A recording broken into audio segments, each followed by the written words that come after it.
اس خوریز مارکے میں جو لڑا جا چکا تھا، مجاہدین نے چند ایک رومی فوجیوں کو پکڑ لیا اور اپنے ساتھ لے آئے تھے۔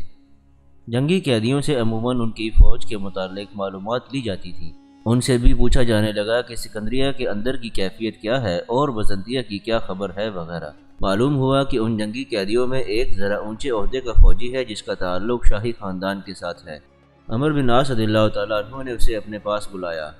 اس رومی عہدیدار نے پہلی خبر یہ سنائی کہ بزنطیہ میں مرتینہ قتل کر دی گئی ہے اور وہاں شاہی محل کی صورتحال ایسی ہو گئی ہے کہ سوچا بھی نہیں جا سکتا کہ وہاں سے کمک آئے گی۔ اس رومی نے سکندریہ کے اندر کی بھی کچھ باتیں بتا دی جو عمر بن عاص رضی اللہ تعالیٰ عنہ کے لیے سود مند ہو سکتی تھی۔ انہیں سب سے زیادہ اطمینان تو یہ سن کر ہوا کہ بزنطیہ کے شاہی محل کی صورتحال آپس کے خون خرابے تک پہنچ گئی ہے اور وہاں سے سکندریہ والوں کو کوئی مدد اور کمک نہیں ملے گی۔ اللہ فتح انہیں عطا فرمایا کرتا ہے جن کا کردار اور ایمان پختہ ہو اور جن کے ارادے اور جن کی نیتیں صاف اور نیک ہوں اور ان کے سامنے کوئی ایسا مقصد ہو جو اللہ کو عزیز ہو۔ فتوحات فوجوں کی افراد سے اور اسلحے کے انباروں سے حاصل نہیں کی جا سکتی۔ فتح کالے جادو سے بھی نہیں ملا کرتی اور اپنے حریف کو فریب کاری سے قتل کروانے سے بھی کوئی کامیابی حاصل نہیں ہو سکتی۔ بزنطیہ میں مرتینہ کالا جادو چلا رہی تھی۔ اس نے ایک جادوگرنی سے کہا تھا کہ وہ ایسا جادو چلائے کہ اس کا بیٹا ہرکلیوناس تخت نشین ہو جائے اور مصر سے عربی مسلمان نیست و نابود ہو جائے اور مصر اسے سالم کا سالم مل جائے۔ اب خبر ملی کہ مرتینہ قتل کر دی گئی ہے۔ جادوگرنی نے مرتینہ سے ایک نوزائیدہ بچہ مانگا تھا اور اس نے کہا تھا کہ بچے کی عمر 1 مہینے سے زیادہ نہ ہو۔ مرتینہ کی بڑی ہی پیاری ملازمہ ربیکہ کے ہاں بچہ پیدا ہوا اور وہ بچہ کچھ دنوں کا ہی تھا کہ لاپتہ ہو گیا۔ ربیکہ کا دل ایک بچے کی خواہش میں ایسا بے چین اور بے قرار رہتا تھا کہ اس نے شادی کا انتظار نہ کیا، نہ شادی کی ضرورت محسوس کی اور ہرکلیوناس کے ساتھ تعلقات پیدا کر کے بچہ پیدا کر لیا، مگر بچہ لاپتہ ہو گیا۔ ربیکہ چیختی چلاتی مرتینہ کے پاس گئی اور کہا کہ اس کا بچہ غائب ہو گیا ہے۔ مرتینہ نے اسی وقت تمام ملازموں سے کہا کہ بچے کو فوراً ڈھونڈا جائے۔ رات کا وقت تھا۔ مرتینہ نے کسی ملازم کو سونے نہ دیا۔ ملازم بچہ کہاں ڈھونڈتے؟ حکم کی تعمیل میں وہ ایسے ہی ادھر ادھر بھاگتے دوڑتے رہے۔ صبح طلوع ہوئی ہی تھی کہ ربیکہ جادوگرنی کے پاس جا پہنچی۔ یہ ربیکہ ہی تھی جس نے جادوگرنی کو مرتینہ سے متعارف کروایا اور اسے یقین دلایا تھا کہ جادوگرنی کا جادو معجزے کر کے دکھا سکتا ہے۔ ربیکہ دوڑی دوڑی جادوگرنی کے پاس پہنچی اور روتے چیختے اسے کہا کہ اسے جو بچہ اس کے جادو کے اثر سے ملا تھا وہ لاپتہ ہو گیا ہے۔ جادوگرنی نے اپنا شیشے کا گولا سامنے رکھ کر الٹی سیدھی حرکتیں کی اور گولے میں جھانکا، پھر بولی کہ بچہ مل جائے گا لیکن کچھ دن انتظار کرنا پڑے گا، بچہ زندہ ہے۔ جادوگرنی نے صرف یہ سچ بولا تھا کہ بچہ زندہ ہے۔ بچہ کہیں دور نہیں تھا، جادوگرنی کے ساتھ والے کمرے میں سویا ہوا تھا۔ جادوگرنی نے اس بچے پر اپنا عمل شروع کر دیا تھا اور 1-2 دنوں بعد ہی اس نے بچے کا دل نکالنا اور دل پر کچھ عمل کر کے اپنی ناگن کو کھلا دینا تھا۔ جادوگرنی نے ربیکہ کو ایسی تسلیاں دیں کہ وہ مطمئن ہو کر چلی گئی۔ 2-3 دنوں بعد آدھی رات کے وقت بچہ گہری نیند سویا ہوا تھا۔ جادوگرنی نے اسے اپنے ہاتھ پر اٹھایا اور لکڑی کی ایک میز پر لٹا دیا۔ بچہ سویا رہا۔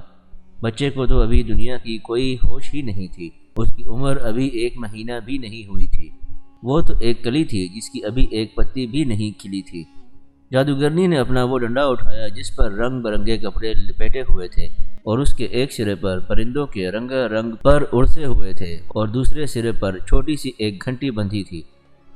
جادوگرنی یہ ڈنڈا بچے کے جسم سے ذرا اوپر کر کے ہوا میں آہستہ آہستہ پھیرتی رہی اور پھر جادوگرنی کا جسم تھرتھرانے لگا۔ لگتا تھا جیسے اس کا جسم اس کے دماغ کے قابو سے نکل گیا ہو۔ کچھ دیر وہ ایسی ہی حرکتیں کرتی رہی اور پھر قریب پڑی ہوئی ایک نوکدار چھری اٹھائی۔ رات آدھی گزر گئی تھی۔ جادوگرنی نے جیتے جاگتے بچے کے سینے میں اس جگہ چھری اتار دی جہاں دل ہوتا ہے۔ مرتینہ کی ایک اور منہ چڑھی ملازمہ تھی جس کے 2 جڑواں بچے تھے۔ ان کی عمر 1 سال ہو گئی تھی۔ یہی 2 بچے اس کی کل اولاد تھی۔ جس رات ربیکہ کا بچہ غائب ہوا تھا اس کے اگلے دن اس ملازمہ کا ایک بچہ بیمار ہو گیا۔ مرتینہ نے اسے شاہی طبیب کے پاس بھیجا تھا لیکن اس طبیب کی کسی دوائی نے بھی اثر نہ کیا۔ کچھ دن بعد جادوگرنی نے آدھی رات کے وقت نوزائیدہ بچے کے سینے میں چھری اتاری تو بچہ گہری نیند سویا ہوا تھا۔ اس کے منہ سے تو سی بھی نہ نکلی، لیکن جس ملازمہ کا 1 سال کا بچہ بیمار تھا، چیخ اس ماں کی نکل گئی۔ وہ اس لیے کہ اس نے آدھی رات کے وقت بچے کو دیکھا تو بچہ مرا پڑا تھا۔ وہ اتنی زیادہ روئی اور چیخی کہ اس کے قریب رہنے والے شاہی محل کے ملازموں کے گھروں میں سب جاگ اٹھے اور دوڑے پہنچے۔ شاہی طبیب اس بچے کی بیماری کو نہایت معمولی بیماری کہتا رہا تھا، لیکن بچہ بچ نہ سکا اور مر گیا۔ جادوگرنی نے نوزائیدہ بچے کے سینے سے ننھا منھا سا کلی جیسا دل نکال لیا اور الگ رکھ دیا۔ پھر اس نے باہر جا کر کدال اٹھائی اور صحن میں گڑھا کھود کر بچے کی لاش اس میں رکھی اور اوپر سے مٹی ڈال دی۔ کچھ دیر مٹی کے ڈھیر پر کھڑی ہو کر اسے دباتی رہی اور صحن کو ہموار کر دیا۔ پھر اپنے خاص کمرے میں جا کر اسی وقت ننھے کا دل سامنے رکھ کر اپنا عمل شروع کر دیا۔ اسے مرتینہ نے خزانہ پیش کیا تھا جس کے لیے وہ بڑی ہی محنت کر رہی تھی۔ اگلی صبح ربیکہ پھر جادوگرنی کے ہاں گئی۔ اس وقت جادوگرنی صحن میں ہی کوئی کام کر رہی تھی۔ ربیکہ نے کھڑے کھڑے جادوگرنی کو بتایا کہ بچہ ابھی تک نہیں ملا، پھر پوچھا کہ اس کے ملنے کی توقع بھی ہے یا نہیں۔ جادوگرنی نے اسے غصے سے کہا کہ وہ کہہ چکی ہے کہ بچہ جلدی مل جائے گا، پھر وہ کیوں پریشان ہوئے جا رہی ہے۔ ربیکہ کو کون بتاتا کہ وہ اپنے بچے کی قبر پر کھڑی ہے اور بچہ اس کے پاؤں کے نیچے ہے۔ جادوگرنی کی یقین دہانی سے وہ کچھ مطمئن ہو گئی اور چلی گئی۔ 1 آدھ دن ہی گزرا ہوگا کہ جڑواں بچوں کی ماں کا دوسرا بچہ بھی بیمار ہو گیا۔ اس کی بیماری کی علامات بھی پہلے بچے جیسی تھیں جو مر گیا تھا۔ ماں بے تاب اور بے حال ہو گئی۔ وہ مرتینہ کے پاس دوڑی گئی اور کہا کہ اس کے دوسرے بچے کو بھی وہی تکلیف ہو گئی ہے۔ مرتینہ نے اسے کہا کہ وہ بچے کو شاہی طبیب کے پاس لے جائے۔ ماں بچے کو سینے سے لگائے شاہی طبیب کے پاس جا پہنچی اور روتے ہوئے اس کی منت سماجت کرنے لگی کہ پہلا بچہ تو نہیں بچ سکا، اسے طبیب بچا لے۔ طبیب نے کہا کہ اب وہ کوئی اور دوائی آزمائے گا جو پہلے بچے کو نہیں دے سکا تھا۔ اس نے دوائی دے دی اور کچھ پرہیز بتا کر ماں کو رخصت کر دیا۔ بچے کی حالت بگڑتی چلی گئی۔ یوں معلوم ہوتا تھا جیسے دوائیاں الٹا اثر کر رہی ہوں۔ ماں مرتینہ سے اور طبیب سے اپنے بچے کی زندگی کی بھیک مانگتی پھر رہی تھی۔ وہ جادوگرنی کے پاس بھی گئی۔ جادوگرنی نے اسے ویسی ہی تسلیاں دیں جیسے وہ ربیکہ کو دے رہی تھی کہ اس کا بچہ مل جائے گا۔ جادوگرنی کو تو یہ معلوم ہوگا ہی کہ اس کا جادو کسی کی موت کو نہیں ٹال سکتا اور زندگی اور موت اس عظیم طاقت کے ہاتھ میں ہے جو بندوں کو آسمان سے زمین پر اتارتی اور جب چاہتی ہے اٹھا لیتی ہے۔ جادوگرنی ہر رات ربیکہ کے بچے کے سینے سے نکالے ہوئے دل پر اپنا کچھ عمل کرتی تھی اور پھر اسے ایک انسانی کھوپڑی کے اندر رکھ دیتی تھی۔ آخر ایک رات کا عمل پورا ہو گیا۔ اس نے پنجرے سے اپنی ناگن نکالی اور اس کی گردن کو اس طرح دبایا کہ ناگن کا منہ کھل گیا۔ جادوگرنی نے ننھا منھا سا دل ناگن کے منہ میں رکھ کر انگلیوں سے دبایا اور ناگن کی حلق سے آگے کر دیا۔ اس کے بعد ناگن خود ہی اس دل کو پیٹ کی طرف نکلنے لگی۔ جادوگرنی نے ناگن کو پھر پنجرے میں بند کر دیا۔ جب ناگن کے جسم کے اندر دل اس کے پیٹ کی طرف جا رہا تھا، ملازمہ کے بیمار بچے کی حالت بگڑ گئی۔ بچہ گہری نیند سے جاگ اٹھا اور تکلیف سے رونے اور چیخنے لگا۔ وہ تو تڑپ رہا تھا۔ ماں بھی رونے لگی لیکن اچانک یوں چپ ہو گئی جیسے اسے غائب کی کوئی آواز سنائی دی ہو۔ اس نے دونوں ہاتھ جوڑ کر آسمان کی طرف دیکھا جیسے خدا سے بچے کی زندگی مانگ رہی ہو، لیکن اسے کوئی اور ہی خیال آ گیا تھا۔ وہ دوڑتی باہر نکلی اور ربیکہ کے کمرے کے دروازے پر جا کر دستک دی۔ رات کی اس دستک پر ربیکہ جاگ اٹھی اور دروازہ کھولنے کو دوڑی۔ دروازہ کھولا تو باہر ملازمہ کو کھڑے دیکھا۔ اس نے بے تابی سے پوچھا، میرا بچہ مل گیا ہے؟ نہیں ربیکہ، ملازمہ نے کہا، اندر چلو، میں بتاتی ہوں تمہارا بچہ کہاں ہے۔ ربیکہ اسے بازو سے پکڑے بڑی تیز تیز چلتی اندر گئی اور کہا، جلدی بتاؤ، جلدی بتاؤ۔ تمہارا بچہ مرتینہ کے حکم سے میں نے اٹھایا تھا، ملازمہ نے آنسو بہاتے ہوئے کہا۔ اس وقت تمہیں مرتینہ نے اپنے ہاں بلوایا تھا۔ اس نے اسی لیے رات کے اس وقت تمہیں بلوایا تھا کہ میں تمہارا بچہ اٹھا سکوں۔ میں نے بچہ اٹھایا اور اپنے گھر چھپا لیا تھا۔ جب تم واپس آئیں اور بچے کو غائب پایا تو پھر مرتینہ کے پاس چلی گئی۔ مجھے معاف کر دینا ربیکہ بہن، میں اگر مرتینہ کا حکم نہ مانتی تو وہ مجھے بھی اور میرے بچوں کو بھی قتل کروا دیتی، لیکن خدا نے مجھے اس گناہ کی سزا دے دی ہے۔ میرا ایک بچہ مر گیا ہے اور دوسرا مر رہا ہے۔ میں اسی لیے تمہارے پاس آئی ہوں کہ یہ راز تم پر کھول دوں اور تم سے یہ درخواست کروں کہ میرا یہ گناہ معاف کر دو۔ ہو سکتا ہے تمہاری بخشش سے میرا دوسرا بچہ زندہ رہ جائے۔ اس ملازمہ کو معلوم نہیں تھا کہ مرتینہ نے یہ بچہ کس کو دیا تھا۔ جادوگرنی کا تو ملازمہ کے ذہن میں ذرا سا بھی خیال اور شک نہیں تھا۔ اس نے یقین کی حد تک محسوس کر لیا تھا کہ اس کا ایک بچہ اسی گناہ کی سزا کے طور پر مر گیا ہے، اور دوسرا بھی اسی گناہ کی پاداش میں خدا اس سے واپس لے رہا ہے۔ اسے یہ تو معلوم ہی نہیں تھا کہ جس وقت جادوگرنی نے ریبیکا کے بچے کے سینے میں چھری اتاری تھی، عین اسی وقت اس کا پہلا بچہ مر گیا تھا، اور دوسرا بچہ اس وقت بیمار پڑا تھا جب اس نوزائیدہ بچے کا دل ناگن کے پیٹ میں پہنچا تھا۔ ریبیکا تو غصے سے کانپنے لگی۔ اسے شاید اس ملازمہ کی مجبوری کا خیال آ گیا تھا، اس لیے اس نے ملازمہ سے کچھ بھی نہ کہا۔ البتہ غصے کی شدت سے مغلوب ہو کر وہ اٹھ کھڑی ہوئی اور کہنے لگی کہ وہ ابھی مرتینہ کے پاس جاتی ہے۔ ملازمہ نے اسے پکڑ کر پلنگ پر بٹھا دیا اور کہا کہ رات کے اس وقت وہ مرتینہ کو نہ جگائے، ورنہ وہ اسے بچہ کیا دے گی، اسے قتل ہی کروا دے گی۔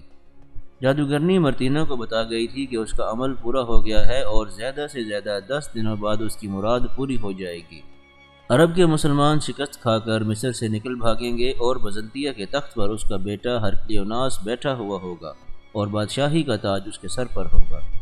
ملازمہ جب اپنے گھر پہنچی تو اس کا دوسرا بچہ بھی مر گیا تھا۔ اس کا خاوند بچے کی چارپائی کے قریب کھڑا ہچکیاں لے رہا تھا۔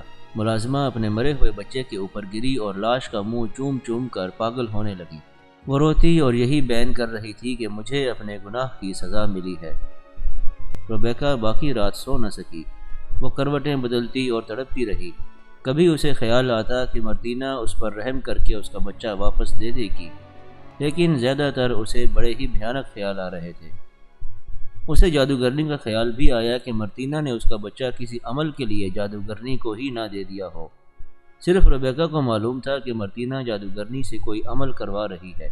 ریبیکا ہی اس جادوگرنی کو مرتینہ کے پاس لے گئی تھی۔ صبح ابھی دھندلی تھی جب ریبیکا شاہی محل میں مرتینہ کے کمرے میں جا پہنچی۔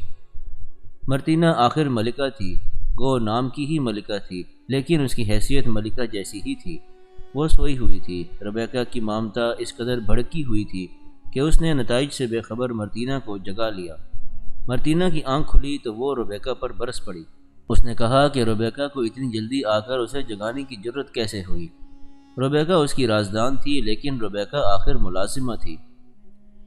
میرا بچہ مجھے لوٹا دو، ریبیکا نے روتے ہوئے کہا۔ مرتینہ غصے کی حالت میں اٹھ بیٹھی اور پوچھا کہ وہ کیا بک بک کر رہی ہے۔ ریبیکا نے پھر التجا کے لہجے میں کہا کہ مرتینہ اسے اس کا بچہ لوٹا دے۔ ایسی توقع تو رکھی ہی نہیں جا سکتی تھی کہ بچے کے متعلق کچھ بتانا تو دور کی بات ہے، وہ یہ تو تسلیم ہی نہیں کر سکتی تھی کہ اس کا بچہ اس نے اٹھوایا ہے اور جادوگرنی کو دے دیا تھا اور اس کا بچہ مارا جا چکا ہے۔ مرتینہ نے ریبیکا کو خوب ڈانٹ پلائی اور کہا کہ پھر اس نے اس پر یہ الزام لگایا تو اسے اس کی بڑی ہی بھیانک سزا ملے گی۔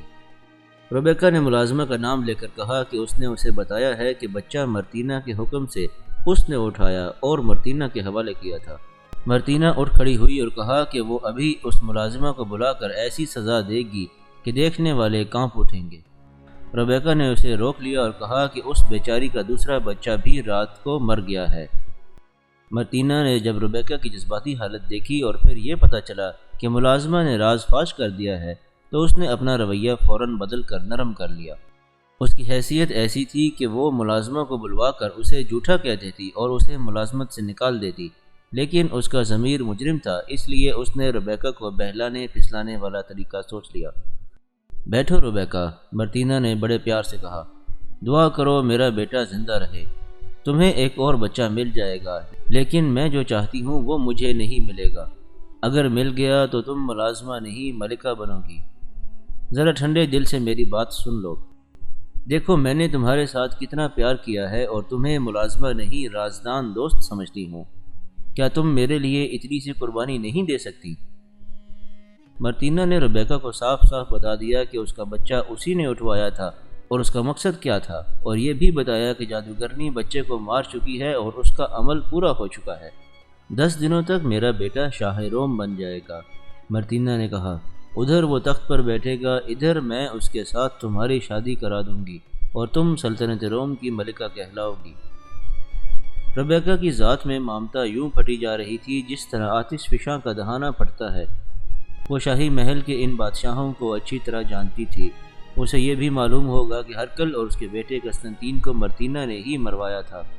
اس نے غالباً یہ بھی سوچا ہوگا کہ ملکہ تو مرتینہ خود بننے کو بیتاب ہے، ایک ملازمہ کو کون ملکہ بناتا ہے؟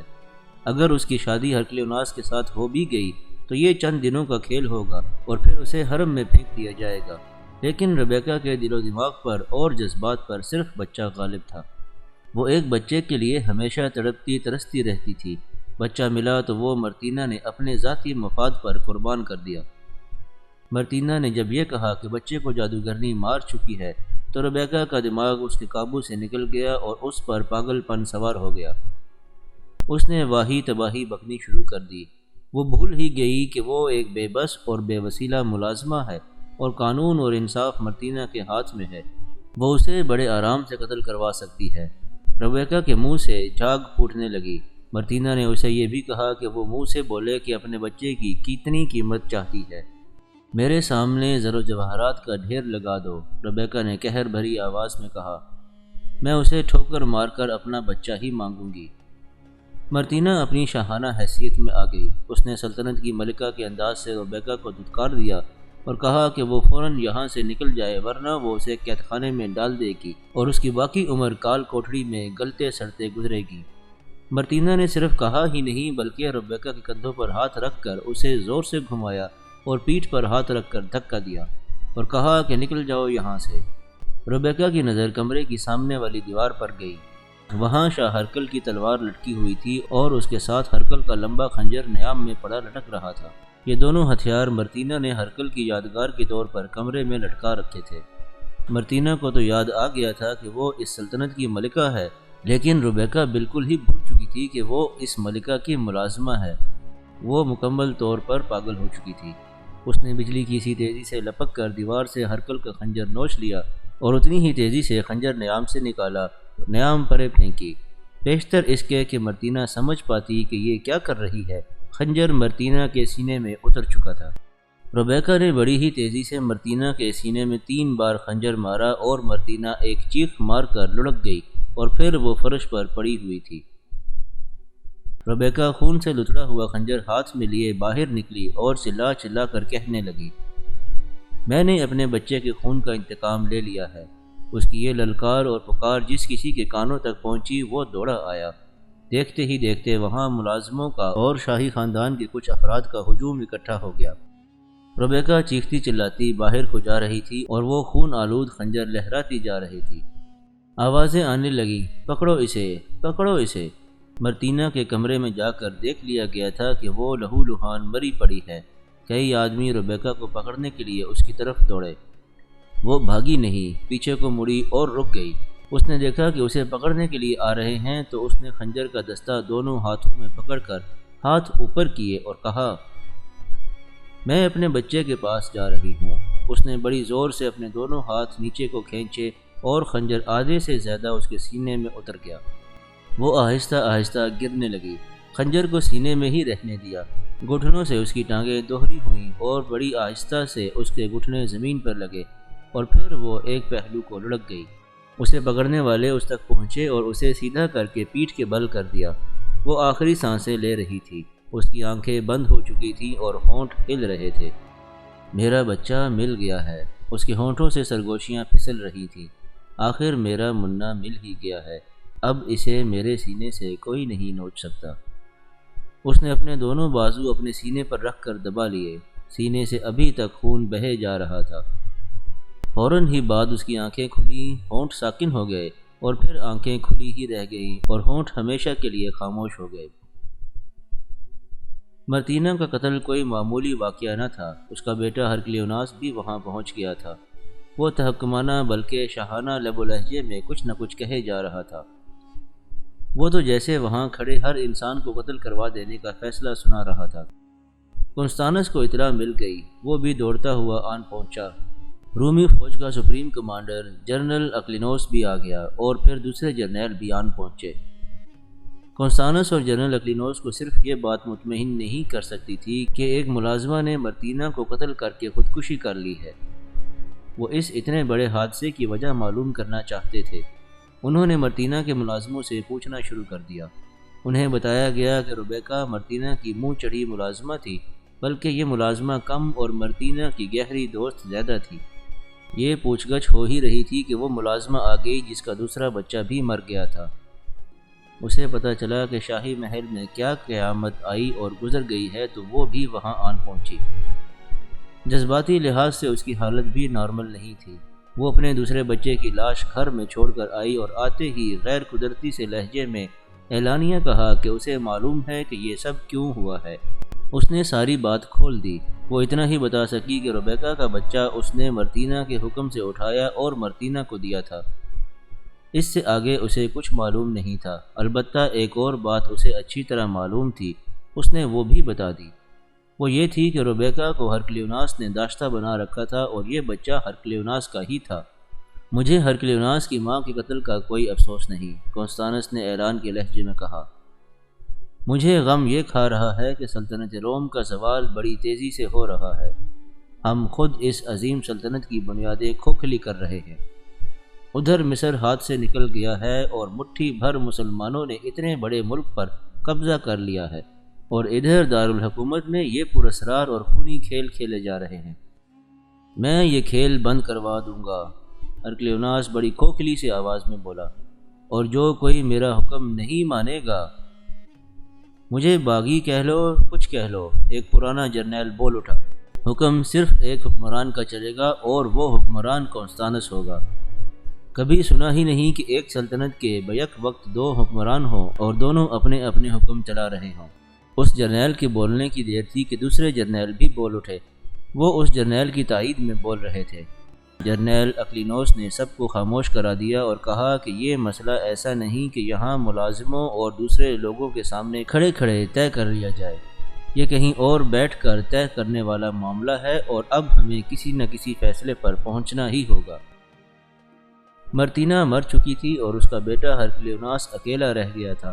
مرتینہ ہی اس کی تلوار اور مرتینہ ہی اس کی ڈھال تھی، اور یہ تلوار اپنے آپ ہی چلا کرتی تھی۔ اس دن کے بعد ایک اور چپکلش چل پڑی۔ اب تو ہر جرنیل اور سول حکومت کا ہر بڑا حاکم ایک ہی بات کہتا تھا کہ ہرکلیوناس کو ایک طرف کر دیا جائے اور صرف کونستانس شاہ روم کہلائے۔ ایک واقعہ کچھ دنوں بعد ہوا تھا۔ اس سے پہلے مصر میں مجاہدین اسلام نے سکندریہ پر آخری یلغار کر دی تھی۔ واقعہ یوں ہوا کہ یہ بات زیر غور آئی کہ سلطنت روم کا حکمران صرف کونستانس رہے۔ ہرکلیوناس کے حامی تو بہت ہی کم رہ گئے تھے، لیکن کچھ نہ کچھ زمیندوز سازش چل رہی تھی۔ ہرکلیوناس صرف کہنے سے یا اپنی مرضی سے حکمرانی سے دستبردار نہیں ہو رہا تھا۔ ماں کے قتل کے 3-4 روز بعد ہرکلیوناس گھوڑے پر سوار ہوا، چند ایک ملازم ساتھ لیے اور جنگل میں شکار کو نکل گیا۔ ان دنوں سلطنت روم ایسی صورتحال میں آ گئی تھی کہ کسی کو شکار کھیلنے کی سوجھ ہی نہیں سکتی تھی، لیکن ہرکلیوناس اپنے آپ کو بادشاہ سمجھتا تھا۔ کچھ دیر بعد ایک گھڑ سوار گھوڑا دوڑاتا آیا اور اس نے کونستانس کو اطلاع دی کہ شکار کے دوران نہ جانے کدھر سے 2 تیر آئے اور دونوں تیر ہرکلیوناس کی پیٹھ میں اتر گئے۔ ظاہر ہے تیر پھیپھڑوں میں اترے تھے۔ ہرکلیوناس گھوڑے سے گرا اور گرا بھی پیٹھ کے بل، جس سے یہ ہوا کہ دونوں تیر اور زیادہ پھیپھڑوں میں چلے گئے اور تھوڑی ہی دیر بعد ہرکلیوناس مر گیا۔ بعض مورخین نے لکھا ہے کہ یہ تیر اتفاقیہ یا حادثاتی طور پر اسے نہیں لگے تھے، بلکہ ایک باقاعدہ پلان کے تحت اسے قتل کیا گیا تھا۔ بہرحال شاہی محل سے یہ اعلان کیا گیا کہ ہرکلیوناس کے ساتھ کچھ اور شکاری بھی تھے، جن میں سے 2 نے یک وقت کسی جانور پر تیر چلائے تو اتفاق سے ہرکلیوناس آگے آ گیا اور تیر اس کی پیٹھ کی طرف سے اس کے سینے میں اتر گئے اور وہ مر گیا۔ اب کونستانس شاہ روم بن گیا۔ اس طرح تخت و تاج کا تنازعہ ختم ہو گیا۔ مجاہدین نے سکندریہ پر پہلی جو یلغار کی تھی اور سپہ سالار عمرو بن عاص رضی اللہ تعالیٰ عنہ جنگی قیدی ہوتے ہوتے بچے اور اپنے 3 ساتھیوں سمیت قلعے سے نکل آئے تھے، اس سے تیسرے یا چوتھے دن سکندریہ پر بڑی ہی زوردار یلغار کی گئی۔ عمرو بن عاص رضی اللہ تعالیٰ عنہ نے سالاروں کے ساتھ مل کر اس یلغار کا پلان تیار کر لیا تھا۔ امیر المومنین حضرت عمر رضی اللہ تعالیٰ عنہ نے اپنے پیغام میں خاص طور پر لکھا تھا کہ میرے بھیجے ہوئے 4 سالاروں کو لشکر کے آگے رکھنا۔ عمرو بن عاص رضی اللہ تعالیٰ عنہ نے ان 4 کو آگے رکھا۔ سارے لشکر کو معلوم تھا کہ دیوار سے منجنیقوں سے سنگباری بھی ہوگی اور بے پناہ تیر بھی آئیں گے۔ عمرو بن عاص رضی اللہ تعالیٰ عنہ نے اپنے تیر انداز دستے کو آگے بھیج دیا کہ وہ بڑی ہی تیزی سے دیوار پر تیر پھینکتے رہے۔ ان تیر اندازوں میں سے کچھ قریبی درختوں پر چڑھ گئے تھے، یہاں سے ان کے تیر زیادہ کارگر ثابت ہو سکتے تھے۔ اس انتظام کے باوجود عمر بن عاص رضی اللہ تعالیٰ عنہ نے لشکر سے کہہ دیا تھا کہ مجاہدین کو سنگباری اور تیروں کی بوچھاڑوں میں سے گزرنا پڑے گا اور جانیں قربان کرنا ہوں گی۔ لشکر کا ہر مجاہد اس قربانی کے لیے تیار تھا۔ جب پورا لشکر آگے بڑھا تو دیوار سے سنگباری شروع ہو گئی اور تیر بھی آنے لگے۔ مجاہدین کے تیر انداز دستے نے جم کر مقابلہ کیا اور خصوصاً ان تیر اندازوں نے جو درختوں پر چڑھ گئے تھے بہت کام کیا۔ ان کے تیر ٹھیک نشانوں پر جاتے تھے، جن سے منجنیقیں چلانے والے کچھ لوگ گھائل ہوئے اور کچھ تیر انداز بھی گرے، لیکن دیوار کی طرف سے آنے والے تیر بہت ہی زیادہ تھے۔ مجاہدین نے دیکھا کہ سالار ان کے آگے ہیں تو ان کے حوصلے اور زیادہ مضبوط ہو گئے۔ سالار تیروں کی بارش سے اس طرح گزرتے جا رہے تھے جیسے انہوں نے زرہ بختر پہن رکھی ہو، جن پر تیر کچھ اثر ہی نہیں کرتے، لیکن ان کا محافظ اللہ تھا اور وہ اللہ کے نام پر تیروں میں سے گزرتے جا رہے تھے۔ رومیوں نے اپنی وہی چال چلی جس سے وہ پہلے نقصان اٹھا چکے تھے، وہ یہ کہ شہر کے اس طرف والے دروازے کھلے اور زیادہ نفری کی فوج باہر نکلی۔ سپہ سالار عمر بن عاص رضی اللہ تعالیٰ عنہ یہی چاہتے تھے، انہوں نے اپنے لشکر کو اسی کے مطابق ترتیب میں رکھا تھا۔ یلغار کا انداز یہ نہیں تھا کہ ایک ہجوم کہیں ہلہ بول رہا ہو، لشکر کی ایک ترتیب تھی اور یہ ترتیب سالاروں کے کنٹرول میں تھی۔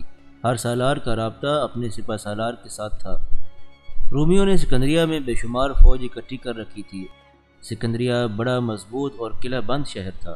رومی فوج باہر آئی تو سپہ سالار نے اپنے خاص احکام سالاروں کو بھیج دیے، جن کے مطابق لشکر دائیں بائیں پھیل گیا اور سامنے والے دستے سیدھے آگے گئے۔ رومیوں نے بھی یلغار جیسا حملہ کیا۔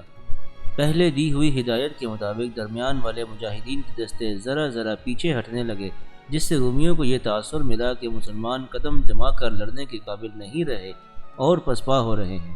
رومی جرنیل بھی سمجھ نہ سکے کہ مسلمانوں کے سپہ سالار نے یہ چال چل کر رومی فوج اور سکندریہ کی دیواروں کے درمیان خاصا فاصلہ پیدا کر لیا ہے، اور اس کا دوسرا فائدہ یہ حاصل کر لیا ہے کہ دیوار سے منجنیقوں کی سنگباری اور تیر اندازی بند ہو گئی ہے۔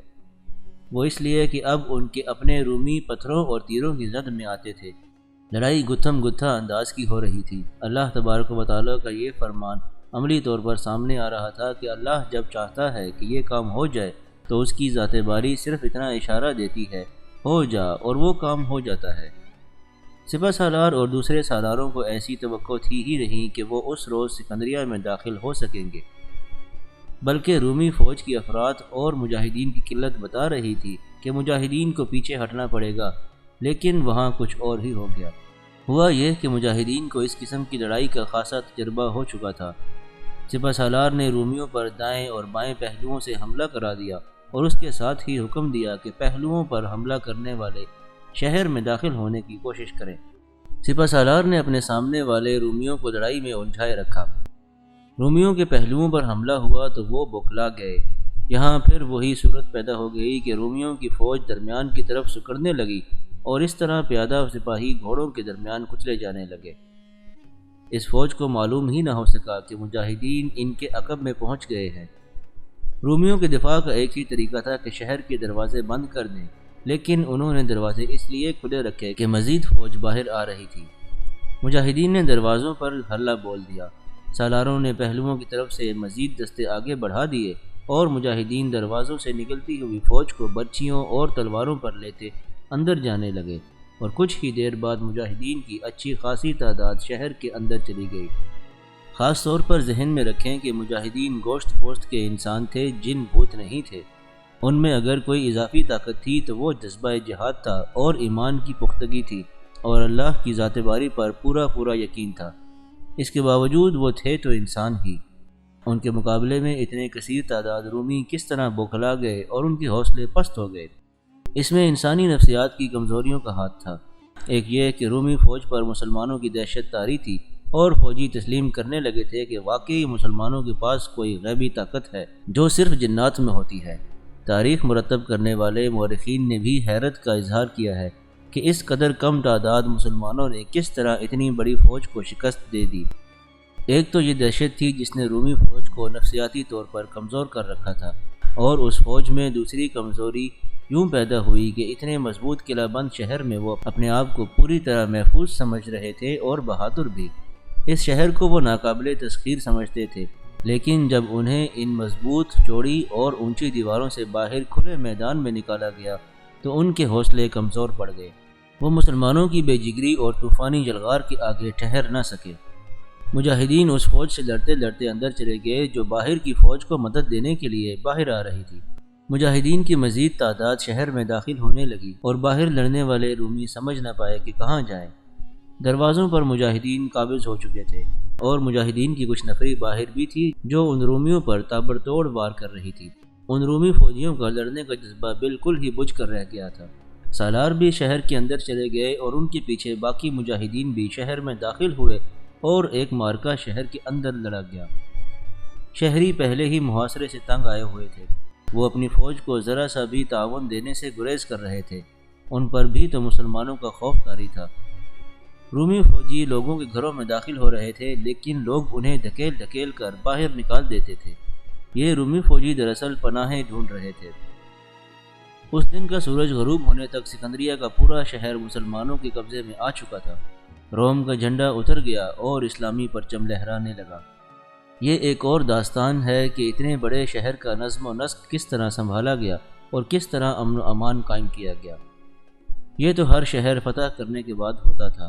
قابل ذکر بات یہ ہے کہ کیرس اور جنرل تھیوڈور نے عمرو بن عاص رضی اللہ تعالیٰ عنہ کے آگے ہتھیار ڈال کر درخواست کی کہ انہیں اپنی فوج کے ساتھ شہر سے نکل جانے کی مہلت دی جائے۔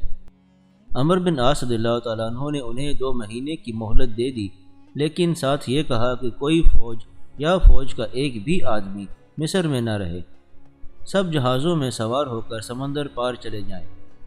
مصر پورے کا پورا فتح ہو گیا اور اتنا بڑا ملک سلطنت اسلامیہ میں شامل کر لیا گیا جو آج تک عالم اسلام کا ایک بڑا اور اہم ملک ہے۔ سکندریہ فتح ہوتے ہی سپہ سالار عمرو بن عاص رضی اللہ تعالیٰ عنہ نے پہلا کام یہ کیا کہ ایک نائب سالار معاویہ بن حدیج کو بلایا اور کہا کہ وہ فوراً مدینہ روانہ ہو جائیں اور امیر المومنین کو سکندریہ کی فتح کی خوشخبری سنائیں۔ معاویہ نے پیغام لینے کے لیے ہاتھ آگے کیا تو عمرو بن عاص رضی اللہ تعالیٰ عنہ نے کہا کہ کوئی تحریری پیغام نہیں۔ معاویہ حیران رہ گئے، کیا تم عرب نہیں ہو؟ تاریخ کے مطابق عمرو بن عاص رضی اللہ تعالیٰ عنہ نے کہا، کیا تم زبانی پیغام نہیں پہنچا سکو گے؟ جو تم نے دیکھا ہے وہ بیان کر دینا۔ مورخین نے تاریخ میں عمرو بن عاص رضی اللہ تعالیٰ عنہ کے یہی الفاظ لکھے ہیں، اور بعض نے یہ رائے دی ہے کہ سکندریہ کی فتح ایک لمبی کہانی تھی جو تحریر میں نہیں لائی جا سکتی تھی، اس لیے انہوں نے معاویہ بن حدیج کو پیغام دینے کے لیے منتخب کیا تھا کہ ان کا لشکر میں عہدہ بھی تھا اور وہ ذہین بھی تھے۔ معاویہ روانہ ہو گئے اور بڑی ہی تیزی سے منزلیں طے کرتے مدینہ پہنچے۔ تاریخ کے مطابق وہ اس وقت مدینہ میں داخل ہوئے اور امیر المومنین کے دروازے پر پہنچے جب امیر المومنین قیلولہ کیا کرتے تھے۔ دوپہر کے کھانے کے بعد وہ کچھ دیر آرام ضرور کرتے تھے۔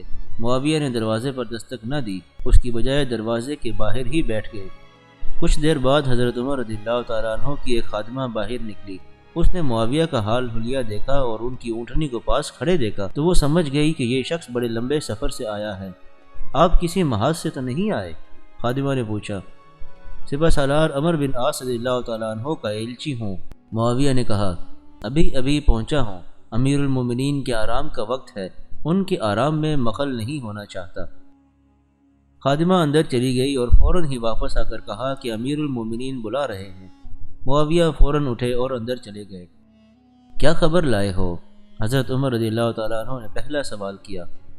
اللہ تعالیٰ نے سکندریہ ہمیں عطا فرما دیا ہے، معاویہ نے جواب دیا۔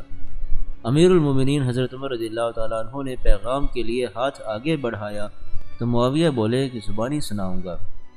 امیر المومنین نے خادمہ کو بلایا اور کہا کہ معاویہ کے لیے فوراً کھانا لائے۔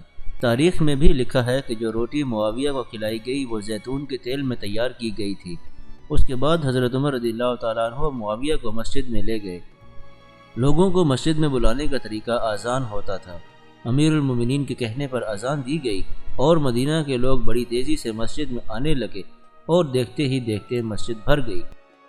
حضرت عمر رضی اللہ تعالیٰ عنہ نے معاویہ سے کہا کہ اٹھو اور پیغام سناؤ۔ معاویہ بن حدیج نے اٹھ کر بلند آواز میں سکندریہ کی فتح کی خبر سنائی اور پھر تفصیل سے سنایا کہ یہ شہر جو ہر پہلو سے ناقابل تسخیر تسلیم کیا جاتا تھا، مجاہدین نے اتنی تھوڑی تعداد میں کس طرح فتح کیا؟ سننے والے آفرین آفرین اور داد و تحسین کے کلمے ہی بے ساختہ کہتے رہے۔ حضرت عمر رضی اللہ تعالیٰ عنہ اٹھے اور اسی وقت شکرانے کے 2 نفل باجماعت پڑھائے۔ بلازری اور مکریزی نے لکھا ہے کہ شکرانے کے نفل پڑھ کر حضرت عمر رضی اللہ تعالیٰ عنہ معاویہ کو اپنے گھر لائے اور اس وقت کھانا پیش کیا۔ خادمہ کھانا لائی جس میں روٹی اور زیتون کا تیل تھا، اور اس کے بعد کھجوریں کھانے میں رکھی گئیں۔ اس کے بعد حضرت عمر رضی اللہ تعالیٰ عنہ اور معاویہ میں یہ مکالمہ ہوا۔ معاویہ، حضرت عمر رضی اللہ تعالیٰ عنہ نے پوچھا، تم اتنی اہم خبر لائے تو دروازے کے باہر ہی کیوں بیٹھ گئے تھے؟ یا امیر المومنین، معاویہ نے جواب دیا، میں جانتا تھا کہ آپ اس وقت کچھ دیر کے لیے سویا کرتے ہیں۔ نہیں معاویہ، امیر المومنین حضرت عمر رضی اللہ تعالیٰ عنہ نے کہا، تم نے کسی سے غلط سنا ہے۔ میں دن کو سو جاؤں تو رعایا کا نقصان ہوتا ہے، اور اگر رات کو سوؤں تو میرا اپنا نقصان ہوتا ہے۔ خلیفہ کو نیند کیسے آ سکتی ہے معاویہ؟ مصر فتح ہو گیا۔ عریش سے سکندریہ تک ہر چھوٹے بڑے قلعہ بند شہر پر اسلامی پرچم لہرا رہے تھے۔ فرعونوں کے دیس میں اذانیں گونجنے لگیں۔ فرعونوں کو دنیا سے رخصت ہوئے صدیاں گزر گئی تھیں، لیکن رومیوں نے فرعونیت کو زندہ رکھا اور اپنے ہم مذہب اہل مصر کے دلوں میں اپنے خلاف نفرت کے بیج بوئے تھے۔ مدینہ میں خوشیاں منائی گئیں۔ امیر المومنین حضرت عمر رضی اللہ تعالیٰ عنہ کی امامت میں شکرانے کے نفل ادا کیے گئے۔ سب سے زیادہ خوش امیر المومنین تھے۔ وہ تو ہر فتح پر سب سے زیادہ خوش ہوتے تھے، کیونکہ ہر پیش قدمی اور جنگ انہی کے حکم سے ہوتی تھی، اور دل میں یہ خدشہ موجود رہتا تھا کہ کوئی حکم یا پلان غلط ثابت نہ ہو جس سے مجاہدین کو جانی نقصان اٹھانا پڑے۔ اللہ نے اپنی راہ میں جہاد کرنے والے مجاہدین سے جو اسی کی ذات باری پر توکل رکھتے تھے، اپنا یہ وعدہ پورا کر دیا کہ ہم نے تمہیں کفار کی زمین اور ان کے خزانوں کا مالک بنا دیا، اور ہم نے تمہیں وہاں تک پہنچا دیا جہاں تک تم کبھی تصور میں بھی نہ پہنچے تھے۔ طلسم ہوشربا جیسا شہر سکندریہ فتح ہو گیا۔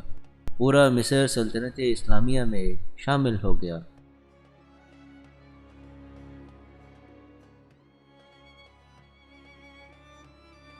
اگر آپ کو ویڈیو پسند آئی ہو تو اس کو لائک اور شیئر کیجیے، چینل کو سبسکرائب کر لیجیے اور بیل آئیکن کو بھی پریس کر دیجیے تاکہ آئندہ آنے والی تمام ویڈیوز آپ کو باقاعدگی سے ملتی رہیں۔